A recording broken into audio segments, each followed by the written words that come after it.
يجب عليك أن تكون حنوناً على نفسك كل يوم، ألا تزيد من صعوبة الحياة بقسوتك على ذاتك.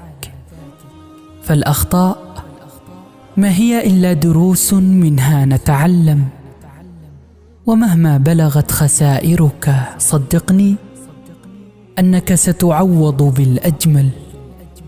فتوقف عن تضييق عيشك بالحسرة والندامة، واعلم يا صديقي أن الحياة قصيرة جدا، لا تستحق أن تقضيها منطويا على حزنك.